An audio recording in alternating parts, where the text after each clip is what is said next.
If you have not seen The Patient, you are seriously missing out right now because guess what? The Patient is one of those shows that is very pared back. They focus on the exposition in a forward moving way, and it is great to watch. So let's go talk about it. Hello, beautiful human, and welcome to Kick Up Flicks. Let me tell you something about The Patient.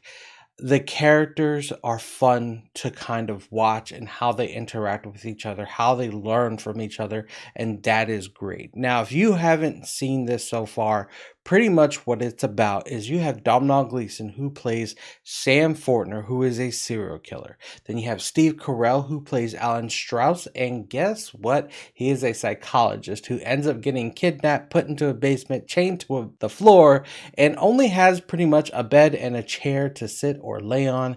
And guess what? That is the whole entire season on trying to figure out how am I going to escape from this made prison by this wonderful serial killer who I thought was a different patient. Pretty much that's the whole entire season in a nutshell, and it gets a little bit more complicated after that, and that's what I really enjoy, and I think this is where the magic is for the show. Now, let me move back a little bit to the complexities of these characters for a second. For example, Sam Fortner, right? He knows that what he does is wrong. He knows being a serial killer is wrong. However, every time he does something, whether if it's kidnap Alan or goes out and does a serial killer thing, he has to justify it. Whether if somebody did him wrong in some sort of way, he justifies it. He has uncontrollable urges, meaning he tries to hold himself back and then all of a sudden it becomes like a bottleneck and he has to go do it no matter what. And once he makes up his mind, that's it. And I give this show literally hands down 2 thumbs up, especially because once they make a choice here, it's already been made. They normally just don't go back on it, and I like it because it's like black and white. He says he's gonna go do something, he's gonna go do it. I'm gonna go get you food, he goes get you food. I kind of like it. It adds that interest of, oh, okay, when something is said, it's going to be done. They're not gonna forget about it. They're not gonna drop it in the story, and I think that's pretty cool. And as far as Sam Fortner is concerned, it is my way or the highway when it comes to therapy, because if I want therapy every day, I'm going to get therapy every day, and you can't tell me no, for the simple fact is that you're locked in my basement. I was like sitting there, oh wow. Then you have Alan Strauss on the other side, the psychologist, right? So after he gets captured, of course he's going to try to find a way in a very psychological, nice way to say, hey, well, this isn't very therapeutical. Think about the stress that I'm in. Think about like the type of therapy I can give you only being here, being trapped and chained literally to the floor. I can't really take care of you under these situations. But guess what? He doesn't have much of a choice, so he has to do it. But on the other hand, though, he has to deal with so much more. Now that he has so much time on his hands to sit in a basement and focus on laying on a bed and sitting on a chair, all he has is his thoughts, and he has to deal with the complexities of his family that he has with his past wife, dealing with the fact that he doesn't have a very strong relationship with his children, and normally where he originally put that blame on. And that's what you kind of explore throughout the whole entire season. On top of that, he also starts living in his head a little bit, and you'll know exactly what I'm talking about later on if you do go and watch the season, which makes it so fun because once everything starts to pair up together, it's kind of like a team of Alan Strauss versus, well, the serial killer Sam.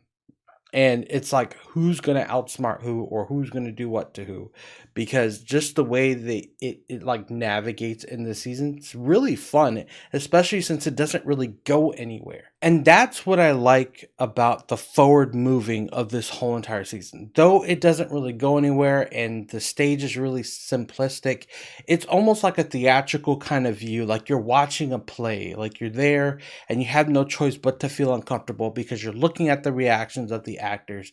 You're looking at how these characters are taking in all this information and then trying to find a way to survive, because it's live or die the whole entire season. And you have to understand that at some point in time, if Alan says the wrong thing, that could be the end. And that's not what he wants. He wants to be free, but it's how he's going to get free is the fun part about the whole entire season. Now, the fun part about the staging is that it's not only pared back and simple, less is definitely more. But when they bring you into a different area, like for example, Sam's room, it's the same color scheme, but it's a different environment. It feels different.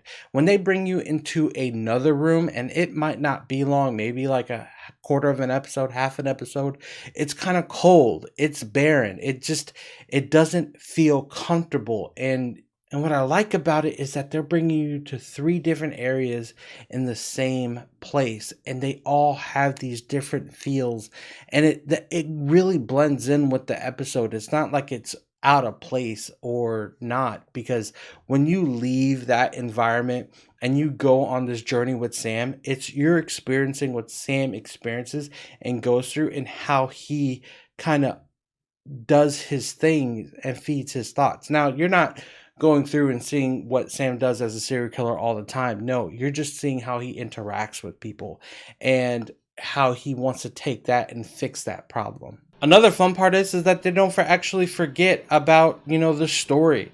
If Sam does something and it gets brought up, they either have to put a button on it or they move it forward to later. At some point in time, they just don't leave things alone and don't forget anything. Not that I noticed while watching the season, which is kind of fun because it's not like you're left off saying, hey, what about this person? Well, this happened. What's going to be the result of it? They kind of give you a result, whether if it's a complete answer or not a complete answer, or if it's like a to be continued for later type of deal. Now, is this show perfect in all aspects? No. Ow! No, it's not. And I'm going to tell you why right now. Listen, so there are times when, like, they are focusing on the face or they have an extreme close up and they do like this kind of like not camera technique or editing technique where they kind of blur out the screen real quick or kind of make it a little fuzzy. And I guess they're trying to bring you into the psychological view of the character, and I'll be honest, it felt more of a distraction than boosting what was going on in that very much scenario. I think they should have just kind of pared it back a little bit more and just kept it simple, just the way it was, because the actors were doing just great. I don't think you needed any more like little tricks to try to boost something. Now, that's all based off opinion at that point in time. Specifically for me, that's what I believe, but you'll notice it when you watch it.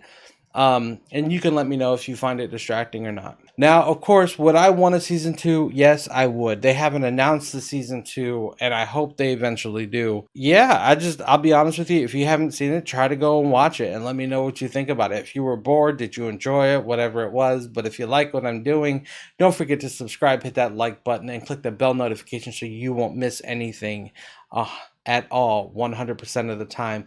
And most importantly, don't forget to kick up and not down. I'll see you the next time I post. Peace.